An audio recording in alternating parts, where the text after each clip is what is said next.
Hello friends, कैसे हो आप सब। I hope you all are doing so well in your life and welcome back again to my channel that is never stop learning.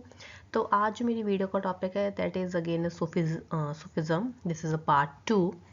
Part 1 में हमने basically किया था कि सूफिज्म का क्या कनेक्शन था पंजाब में, एंड अलॉन्ग विद दैट हमने उसके कुछ फीचर्स जो थे वो लर्न किए थे।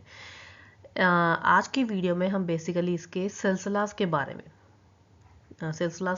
जिसे हम मीन सूफ़ी ऑर्डर्स जो हैं उनके बारे में आज हम डिटेल में बात करेंगे। अलॉन्ग विद दैट हम एक बहुत ही इंपॉर्टेंट चीज़ इसमें लर्न करेंगे दैट इज़ द खानकास, कि सूफिज़म में खानकास की क्या इंपॉर्टेंस है, जिसे हम सूफ़ी हर्मिटेजेस भी कहते हैं। अगर आपने अभी तक मेरे चैनल को सब्सक्राइब नहीं किया है, आप मेरे चैनल को अभी सब्सक्राइब कीजिए ताकि न्यू टॉपिक जो है मैं आपके लिए लेकर आती रहूँ। तो चलिए without wasting any time let's just move on towards our video. तो चलिए सबसे पहले बात करते हैं सूफ़ी हर्मिटेजेस, जिसे हम खानकास भी कहते हैं। बिफोर आई स्टार्ट, सबसे पहले यू मस्ट नो कि what is the meaning of खानकास। खानकास क्या है, क्या होते हैं। खानका मीन्स एक ऐसी जगह, अ प्लेस जहाँ पर जो सारे सूफ़ी सेंट जो होते हैं इकट्ठे होते हैं, कुछ रिचुअल्स करते हैं एंड जहाँ पर वो इकट्ठे रहते हैं। Place where they live, that type of place is called the खानकास। ठीक है। सूफ़ी सेंट जो हैं उन्होंने रिलीजियस श्राइन्स जो हैं ऑफ खानकास के वो काफ़ी सारी कंट्रीज़ में जैसे अपने उन्होंने एस्टैब्लिश किए हैं। Shrine means place of worship, जहाँ पर पूजा वगैरह की जाती है, जहाँ पर नमाज पढ़े जाते हैं। ठीक है, हम मुस्लिम की बात कर रहे हैं तो इसलिए ऐसी जगह जहाँ पर वर्कशिप की जाती है।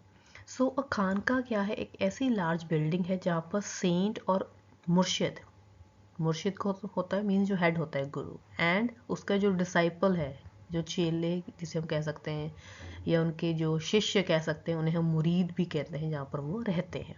उस बिल्डिंग को, उस प्लेस को हम कहते हैं खानकास। उसमें क्या होता है कि विजिटर्स के रहने की जगह भी, अगर कोई मिलने आता है उनके रहने का भी पूरा जो है मीन्स प्रबंध किया जाता है खानकास में ही। जो चिश्ती के जो खानकास है उसमें बेसिकली एक बड़ा हॉल होता है जिसे हम जमायत खाना कहते हैं। ठीक है। एंड इसमें क्या होता है, जो डिसाइपल्स होते हैं अपने मुर्शिद के साथ रहते हैं एक रूम में। ठीक है, वहीं पर वो स्टडी करते हैं, वहीं पर एक फ्लोर पर सोते हैं डिसाइपल्स जो हैं। ठीक है, एक साथ वो खाना खाते हैं, they dine together and whatever food they receive in arms and were contented with it. Arms basically means जो भी चीज़ उन्होंने जैसे मांग कर ली है, जैसे भिक्षा वगैरह लेते हैं, मीन्स जो भी चीज़ उन्होंने रिसीव की है वो सारे इकट्ठे बैठकर फ्लोर पे मीन्स नीचे ज़मीन पर बैठकर इकट्ठे बैठकर वो खाते हैं। And this type of life is quite, they were spending this type of life and they were very happy with it. Contented means they were very happy with it. खानकास का जो मैनेजमेंट है वो सबसे ट्रस्ट वर्दी जो follower होता है उसके हाथ में दिया होता है। बट बिसाइड दिस, जो मुर्शिद जो है, जो गुरु जो होता है, वो भी इस सारे वर्क को सुपरवाइज करता है कि क्या वो जो डिवोटी है वो सारा काम अच्छे तरीके से कर रहा है कि नहीं कर रहा है। ठीक है। मुरीद जो हैं, जो डिसाइपल्स जिसे हम कहते हैं, जिसे हम डिवोटीज कहते हैं, जो शिष्य हो गए, दे हाईली वेनरेटेड देयर मुर्शिद, मीन्स अपने मुर्शिद की काफ़ी ज़्यादा वो रिस्पेक्ट करते हैं। Venerated basically means to show some regard, to show some respect for somebody. ठीक है, तो यहाँ पर हम बात करें कि जो डिवोटेज है, जो मुरीज है, जो शिष्य हैं, वो अपने गुरु की काफ़ी ज़्यादा रिस्पेक्ट करते हैं और उन्हें अच्छे तरीके से सर्व करते हैं। चिश्ती शेख्स जो हैं और उनके जो डिसाइपल्स जो हैं, they always live a life of poverty and simplicity. वो उन्होंने इतना ज़्यादा अमीरी वाला लग्जरी लाइफ उन्होंने बिल्कुल भी स्पेंड नहीं की। किन्होंने, चिश्ती सिलसिलास वाले जो हैं।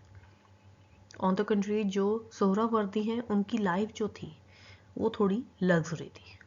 फर्दर मैं आपको बताऊंगी इनके डिफरेंस के बारे में कि चिश्ती सिलसिला के में क्या पॉइंट्स आते हैं एंड सोहरावर्दी के वे, इन दोनों में क्या डिफरेंस है वो हम फर्दर आगे करेंगे। चिश्ती सिलसिला जो थे वो काफ़ी सिंपल लाइफ स्पेंड करते हैं। ठीक है, इनके जो क्लोथ्स भी होते हैं वो ज़्यादा इतने अच्छे नहीं होते, पुराने फटे होते हैं। ठीक है, and they also took very simple diet वो लेते हैं। ठीक है, रमज़ान में वो फास्ट रखते हैं। ठीक है, ज़मीन पर वो एक चटाई बिछाकर जो है वो दिन में कम से कम 5 बार प्रेयर जो है वो करते हैं डेली। सूफी शेख्स जो होते हैं, जो सूफी संत जो होते हैं, वो अपनी लाइफ टाइम में ही सक्सेसर या जिसे हम खलीफा भी कह देते हैं वो अपॉइंट करते हैं अपने जीवित रहते रहते, क्योंकि अपने शिष्य को वो देख लेते कि कौन सा शिष्य जो है वो इतना काबिल है कि वो आगे गद्दी संभाल पाएगा। ठीक है, जब शेख की डेथ हो जाती है, सूफी शेख की, देन उसका जो सक्सेसर है जिसे उस शेख ने अपॉइंट किया था, वो सारे के सारे काम, अपने काम की जो बागडोर वो अपने हाथ में ले लेता है। And he continue the work of propagation of his faith and to look after the खानका, क्योंकि जो सूफी शेख है वो अपनी लाइफ टाइम में ही अपना सक्सेसर अपॉइंट कर देता है ताकि गद्दी जो है वो आगे चलती जाए, और जो उसका सक्सेसर जो है, जो उसका खलीफा जो है, वो सारा का सारा काम मीन्स अच्छे तरीके से करता है और खानकास को भी अच्छे तरीके से उसकी देखभाल करता है खानकास की। नेक्स्ट हम बात करेंगे सूफी सिलसिलास के भी, जिसे हम सूफी ऑर्डर्स भी कहते हैं, कि कुछ means different types of Sufi cents थे। ठीक है, नंबर्स ऑफ ऑर्डर्स थे सूफीज़ के। ठीक है, ये जो ऑर्डर्स है इन्हें बेसिकली कहा जाता है सिलसिलास। ठीक है, which means line of successor of a शेख, जो सूफी शेख ने अपने सक्सेसर जो आगे फर्दर अपॉइंट की है, जो एक लाइन चलती है, दैट मीन्स कॉल्ड सिलसिला। एक सिलसिला चलता है, एक लाइन चलती है कि इसके बाद इसने अपॉइंट होना है, इसके बाद इसने अपॉइंट होना है, मीन्स किस तरह का सिलसिला चल रहा है। ठीक है, all of them had established there centres in India. जितने भी सिलसिलाज हुए हैं उन्होंने अपने सेंटर्स, अपनी दरगाह जो थी वो एस्टैब्लिश की थी। एंड कौन कौन से मेन सिलसिलाज है मेडिवल पीरियड में, स्पेशली जो इम्पॉर्टेंट वन है वो मैं आपको बताने जा रही हूँ। The first one is called the Chishti सिलसिला, and the second one is called the Suhrawardi, and the third one is called the that is the Qadri. इन तीनों के बारे में अब हम डिटेल में करेंगे, चिश्ती, सोहरावर्दी एंड द कादरी सिलसिला। तो चलिए सबसे फर्स्ट अब हम करते हैं चिश्ती ऑर्डर, जिसे हम चिश्ती सिलसिला भी कहते हैं। ठीक है, ये काफ़ी इम्पॉर्टेंट सिलसिला है, मींस बाकी जितने भी सिलसिलास की अगर हम बात करें उसमें से जो चिश्ती ऑर्डर है that is a very important one. ठीक है, इसके इम्पोर्टेंट सेंटर्स कहाँ पर है, अजमेर में। स्टार्टिंग जो थी इनकी स्टार्ट हुई थी वो अजमेर में थी, कुछ इसके बाद इनके अदर टाउन्स भी बने थे राजस्थान में, देन फर्दर उत्तर प्रदेश हो गया, बिहार हो गया, बंगाल हो गया, Orissa and the Deccan means south area वाल। यहाँ पर इनके काफ़ी सारे मीन सेंटर्स बने हुए हैं। First and the important Chishti order जो इंडिया में जिन्होंने एस्टेब्लिश किया था वो कौन थे, शेख मुहुद्दीन चिश्ती, जिन्हें हम बेसिकली ख्वाजा के नाम से भी जानते हैं, ख्वाजा मुहुद्दीन चिश्ती भी कहते हैं। ठीक है, ये इंडिया में 1192 के आसपास जो थे वो आए थे गजनी से। ठीक है, उस समय क्या था कि पृथ्वीराज चौहान, जिसकी लड़ाई जो थी मोहम्मद गौरी के साथ चल रही थी, जो कि सेकंड बैटल ऑफ द राइन थी, तब ये जो थे इंडिया आए थे। पहले जो थे वो लाहौर में थे। ठीक है, after with the passage of time ये अजमेर में सेटल डाउन हो गए थे और वहीं पर इन्होंने अपना सेंटर जो था वो एस्टैब्लिश किया था। काफ़ी बड़ी बड़ी जो पर्सनैलिटीज़ जो थी इनके पास आई थी, इनकी टीचिंग से काफ़ी ज़्यादा वो इम्प्रेस हुई थी, एंड इस तरह इनके सेक्ट को एक जो था मीन्स काफ़ी हाई स्टेटस मिल गया था, काफ़ी ज़्यादा इम्पोर्टेंस मिल गई थी चिश्ती ऑर्डर को। इनकी डेथ जो थी 1236 में, 1236 में इनकी डेथ हो गई थी। ठीक है, द ख्वाजा हैड, यहाँ पर हम बात कर रहे हैं मुहुद्दीन चिश्ती जी की, जिन्हें हम ख्वाजा कहते हैं, इसलिए मैंने कहा है द ख्वाजा हैड। इन काफ़ी सारे जो डिसाइपल्स भी थे और फॉलोअर्स थे जिन्होंने इनके काम को फर्दर, इनके आइडियाज़ को, इनकी टीचिंग्स को फर्दर जो था प्रोपोगेट किया था। अब वो कौन कौन से इनके फॉलोअर्स थे वो आगे हम बात करेंगे। अब हम करेंगे कि फेमस डिसाइपल्स कौन कौन से थे चिश्ती ऑर्डर के। जैसे आपको पता है कि ख्वाजा मुहुद्दीन चिश्ती जो थे इनके मेन हेड थे। ठीक है, अब उनके फर्दर डिसाइपल्स, उनके फॉलोअर्स, उनके डिवोटीज कौन कौन थे। सबसे इम्पोर्टेंट जो इनके थे नोटेबल डिसाइपल्स वो कौन कौन से थे, that is the Sheikh Qutbuddin Bakhtiyar Kaki of Delhi. ठीक है, देन इसके अलावा शेख फरीद उद्दीन गंज ए शिखर, ये तो काफ़ी इम्पॉर्टेंट नाम है पॉपुलरली, जिसे हम बाबा फरीद जी के नाम से जानते हैं। दैन शेख निज़ामुद्दीन औलिया ऑफ दिल्ली हो गया, एंड नसीरुद्दीन चिराग दहलवी, मीन्स ये सारे इनके डिसाइपल्स थे चिश्ती ऑर्डर के, ख्वाजा मोहद्दीन चिश्ती के। बट इन सारे डिसाइपल्स में से Sheikh Farid ji and Sheikh Nizamuddin Auliya ji were quite popular, ये काफ़ी ज़्यादा पॉपुलर थे। ठीक है, अगर हम बात करें शेख निज़ामुद्दीन औलिया के बारे में, ये कहा जाता कि इनके टाइम पर जो सिलसिला जो था, चिश्ती ऑर्डर जो था, वो काफ़ी ज़्यादा बुलंदियों पर था, काफ़ी ज़्यादा प्रोग्रेस की थी। ठीक है, एंड ये भी माना जाता है कि इन्होंने कम से कम अपनी लाइफ टाइम में 7 सुल्तान का टाइम पीरियड देखा है। 7 सुल्तान, that's not a small thing, कि मतलब इन्होंने कितनी डायनेस्टीज को अपने आंखों means during his life time देखा है। But he didn't attend any दरबार, बट वो किसी के भी किंगडम में नहीं गए थे। He acquired great fame during his life time, और उनका एक नाम जो था वो काफ़ी ज़्यादा फेमस हो गया, दैट इज़ महबूब इलाही के नाम से भी इन्हें जाना जाता है। किन्हें? निज़ामुद्दीन औलिया को। ठीक है, नेक्स्ट अगर हम बात करें बाबा फरीद जी की, ठीक है, बाबा फरीद जी जो है मुल्तान के, वो मुस्लिम कंट्रीज़ में काफ़ी ज़्यादा फार एंड वाइड मीन्स घूमते थे। सॉरी फॉर द मिसप्रिंट, यहाँ पर फार एंड वाइड आना है।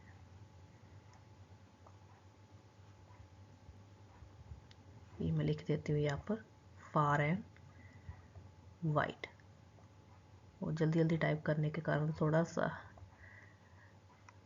स्पेलिंग थोड़ी गलत हो गई। फार एंड वाइड आएगा यहाँ पर। मुस्लिम कंट्रीज़ में वो काफ़ी ज़्यादा मीन्स घूमे थे। ठीक है, ultimately he got settled in Pakpattan, that means Pakistan. Now he has been highly revered by the Sikh. वो सिखिज़म को काफ़ी ज़्यादा मीन्स अपनी रिस्पेक्ट, अपना रिगार्ड शो करते थे। उनके कुछ वर्सेस जो हैं are the early specimen of Punjabi poetry. उनके कुछ वर्सेस जो हैं हमें पंजाबी लैंग्वेज में मिलते हैं। His beautiful sedate verses, like very calm verses, very cool verses, were incorporated in the Aad Granth Sahib by Guru Arjan Dev Ji. Means उनके कुछ ऐसे वर्सेस हैं जो हमें आद ग्रंथ साहिब मीन्स गुरु ग्रंथ साहिब जी में भी मिलते हैं। तो ये थे फेमस चिश्ती ऑर्डर के डिसाइपल्स।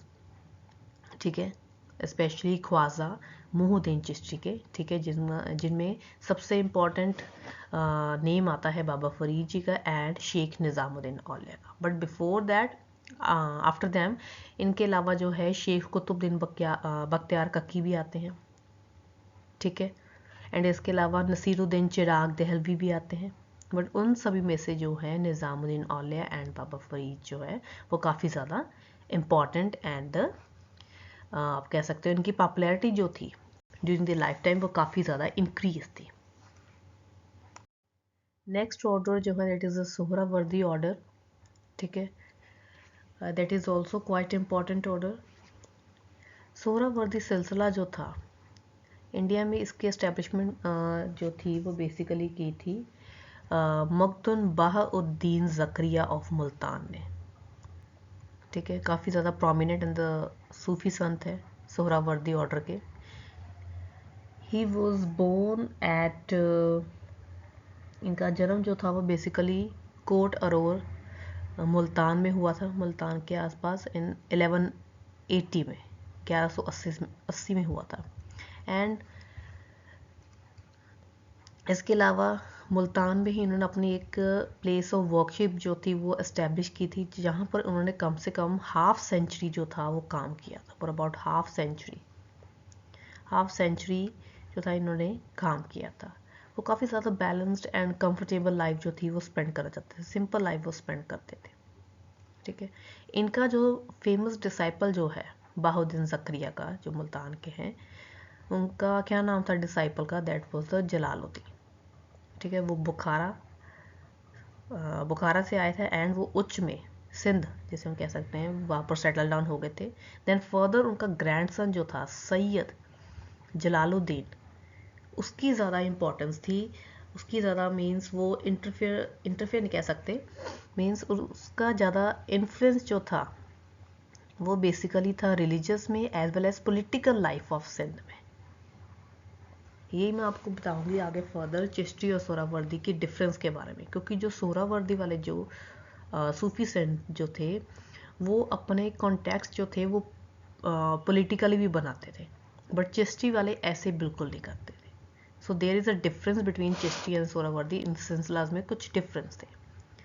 सो सैयद जलालुद्दीन जो थे उनका इन्फ्लुएंस काफ़ी ज़्यादा था रिलीजियस में भी, रिगार्डिंग रिलीजियसली अगर हम बात करें रिलीजियस लाइफ में, बट ऑन द कंट्रेरी उनका ज़्यादा इन्फ्लुएंस जो था वो पॉलिटिकल लाइफ में भी था, सिंध की पॉलिटिकल लाइफ में। और ये भी कहा जाता है कि अपनी लाइफ टाइम में इन्होंने कम से कम मक्का में 36 टाइम जो ये जो थे मीन्स मक्का गए थे, क्योंकि ये कहा जाता है कि ज़िंदगी में एक बार मक्का जरूर जाना है जो मुस्लिम लोग हैं। बट ये जो थे इन्होंने अपनी लाइफ टाइम जो थे वो 36 टाइम जो थे वो मक्का गए थे। तो चलिए अब हम करते हैं डिफरेंस के बारे में, चिश्ती एंड सोहरावर्दी के कुछ डिफरेंस क्या थे इसमें। जो सोहरावर्दी जो थे, सोहरावर्दी एंड चिश्ती, इन दोनों में डिफरेंस था। बोथ जो थे रिलीजियस प्रैक्टिसेस इसमें होती थी, बट इनके एटीट्यूड में जो था वो थोड़ा डिफरेंस था रिगार्डिंग सेक्युलर एक्टिविटीज़। पर इतना है कि दोनों जो ऑर्डर्स जो थे इन्होंने दोनों ने ड्यूरिंग द दिल्ली सुल्तान्स के टाइम काफ़ी ज़्यादा प्रोग्रेस की थी। चाहे हम चिश्ती की बात कर लें, चिश्ती ऑर्डर की, चाहे हम सोहरावर्दी ऑर्डर की बात कर लें, दोनों ने काफ़ी ज़्यादा प्रोग्रेस की थी। शेख एंड पीस जो थे उन्होंने अपने खानकाज जो थे वो इस्टेब्लिश किए थे, जिसे हम हर्मिटेजेस भी कहते थे। कंट्री के काफ़ी, इंडिया में काफ़ी ज़्यादा इनके सेंटर्स जो थे वो पाए जाते थे। तो चलिए सबसे पहले अब हम बात कर लेते हैं सोहरावर्दी के बारे में, ठीक है। इनमें मीन्स इन्होंने क्या क्या किया था, फिर हम बात करेंगे चिश्ती के बारे में। तो चलिए सबसे पहले अब हम बात करते हैं सोहरावर्दी की। सोहरावर्दी में क्या था कि इन्होंने basically they held that living in luxury and active participation in the political affairs were not a hindrance to spiritual progress. ये बेसिकली ये मानते थे कि कोई लग्जरी लाइफ स्पेंड करने से या अगर आप पॉलिटिकली किसी चीज़ में इन्वॉल्व होते हो तो ये सारी बंदिशें जो हैं हमारे स्पिरिचुअल प्रोग्रेस में हिंड्रेंस जो है, रुकावट पैदा नहीं करती।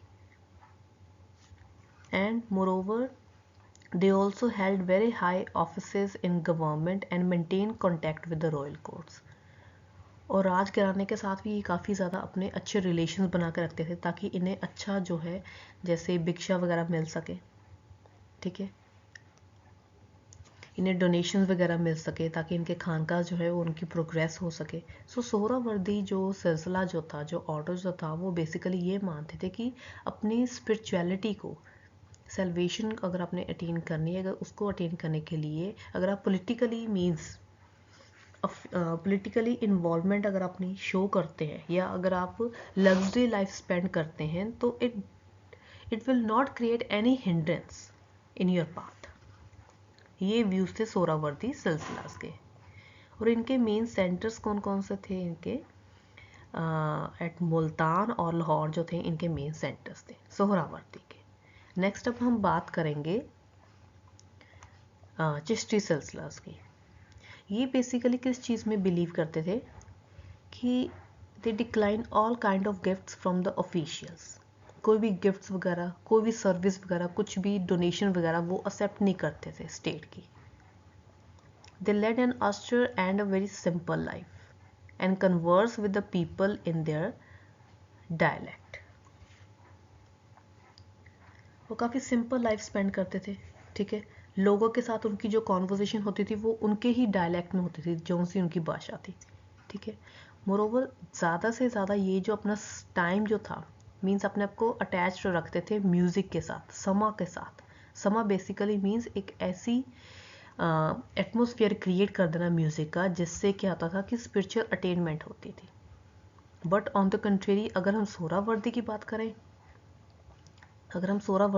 करें, वो म्यूज़िक को अच्छा नहीं समझते थे। बट चिश्ती जो थे उनका ये मानना था कि विद द हेल्प ऑफ समा, लाइक इस तरह का एटमोसफेयर क्रिएट किया जाए म्यूज़िक से कि जिससे आपको स्पिरिचुअल अटेनमेंट प्राप्त हो। तो ये डिफरेंस था, ये हमेशा सिंपल लाइफ स्पेंड करते थे। देन इनके मेन सेंटर्स कौन कौन से थे चिश्ती वालों के? इनके मेन सेंटर्स थे लाइक अजमेर हो गया, ठीक है, हांसी हो गया, नारनौल हो गया, नागौर, ये इनके मेन सेंटर्स थे। Narnaul basically means near about Haryana, Haryana के आसपास। तो ये इनका डिफरेंस था सोहरावर्दी और चिश्ती का। सोहरावर्दी मीन्स वो लग्जरी लाइफ स्पेंड करना चाहते थे, ठीक है, वो कहते थे कोई हिंड्रेंस नहीं आती अगर आपको स्पिरिचुअल अटेनमेंट चाहिए, ठीक है। But on the country Chishti वाले वो सिंपल लाइफ स्पेंड करते थे। जितने भी चिश्ती सिलसिला के जो सूफीज़ हुए हैं वो सारे के सारे they led a very poverty, they led a life of poverty, ठीक है। ऑन द कंट्री जो सोहरावर्दी थे वो अपने आप को एक्टिव रखते थे इन the political affairs. But on the country जो चिश्ती वाले थे वो बिल्कुल भी मीन्स अच्छा नहीं समझते थे कि अपने आप को इन्वॉल्व करना, कोई डोनेशंस वगैरह नहीं लेते थे स्टेट से। एंड इसके अलावा जो सोहरावर्दी वाले थे वो म्यूज़िक को अच्छा नहीं समझते थे, वो कहते थे एक हिंड्रेंस है जिससे हम मीन स्पिरिचुअल अटेनमेंट की प्राप्ति नहीं कर सकते। बट चिश्ती वालों का ये मानना था कि इस तरह का एटमोसफेयर, इस तरह का समा हमें क्रिएट करना चाहिए with the help of music, जिससे क्या है कि हमें स्पिरिचुअल अटेनमेंट मिल सकती है। So these type of differences जो थे इन दोनों ऑर्डर्स में थे, Chishti and the Suhrawardy. Next last जो ऑर्डर है that is the Qadri order, ठीक है, ये लास्ट ऑर्डर है हम जिसके बारे में अब हम बात करेंगे। कादरी ऑर्डर जो था उसे बेसिकली एस्टैब्लिश या उसकी फाउंडेशन जो थी वो की थी शेख अब्दुल कादिर जिलानी ऑफ बगदाद ने, around about in the 12th century के आसपास इन्होंने की थी, शेख अब्दुल कादिर, ठीक है। बट इंडिया में इस सेक्ट को कौन लेकर आए थे? बाय सैयद मोहम्मद। इंडिया में इनकी एस्टैब्लिशमेंट की थी सैयद मोहम्मद ने, ठीक है, जो उच्च में सिंध में सेटल डाउन हो गए थे। अगर हम सबसे इम्पॉर्टेंट एंड द फेमस इनके सूफ़ी संत की बात करें कि कादरी ऑर्डर के सबसे फेमस कौन से रहे हैं, that is the Hazrat Mohammad Mian Mir जी, हज़रत मोहम्मद मियाँ मीर जी। ये वही मीन्स शख्सियत है जिन्होंने फाउंडेशन स्टोन जो था गोल्डन टेम्पल का मीन्स रखा था अमृतसर में, मीन्स अमृतसर दी नींह पत्थर, सॉरी गोल्डन टेम्पल दी नींह पत्थर ਜਿਹੜਾ ਰੱਖਿਆ ਸੀਗਾ ਉਹ ਰਖਾਇਆ ਗਿਆ ਸੀਗਾ सूफी संत मियाँ मीर जी, ਇਹ ਉਹੀ हज़रत मोहम्मद मियाँ मीर जी ने। सो ਇਹ ਸੀ basically main Qadri order, means India ਦੇ ਜਿਹੜਾ ਸੀਗਾ ਨਾ ਲੈ ਕੇ ਆਇਆ ਸੀ सैयद मोहम्मद। बट ਇਹਨਾਂ ਦੀ इस्टेब्लिशमेंट मीन्स वो बेसिकली किसने की थी? शेख अब्दुल कादिर जिलानी ऑफ बगदाद ने in the round about 12th century में की थी, ठीक है। फेमस जो कादरी ऑर्डर के सूफी संत है date is the Hazrat Mohammad Mian Mir ji. So this is end of my video guys, thank you for watching. I hope ये जो वीडियो है आपके लिए अगेन बेनिफिशियल रहे, ठीक है। ये जो था बेसिकली सेकंड पार्ट था, but still wait this chapter is not completed yet. इसका मैं नेक्स्ट पार्ट जो है वो नेक्स्ट सैटरडे लेकर आऊँगी, that is the third part, जिसमें हम जस्ट जो है इसके इफ़ेक्ट्स के बारे में लर्न करेंगे कि सूफीज़म का क्या इम्पैक्ट क्या पड़ा था सोसाइटी के ऊपर, इससे मीन्स अब क्या क्या चेंजेस आए थे। सो मैं ज़्यादा लेंथी नहीं वीडियोस को बनाती ताकि आपके लिए मीन्स ज़्यादा मीन्स बोरिंग ना हो जाए, इसलिए थोड़ी शॉर्ट शॉर्ट वीडियोस लेकर आती हूँ। इसी के कारण जो है मुझे इसके पार्ट जो है वो ज़्यादा बनाने पड़ते हैं। तो चलिए, अगर आपको मेरी वीडियो अच्छी लगी है तो मेरी वीडियो को लाइक करना, शेयर करना and don't forget to subscribe my channel, that is never stop learning. हाँ, अगर आपकी कोई भी क्वेरीज, अगर आप कोई भी क्वेश्चन वगैरह मुझसे कुछ पूछना चाहते हैं, विदाउट एनी हेजिटेशन आप मुझसे पूछिए, मैं आपको I will definitely answer your questions. तो चलिए गाइस, मिलते हैं हम next Saturday with the next part. So till then take care, bye bye guys.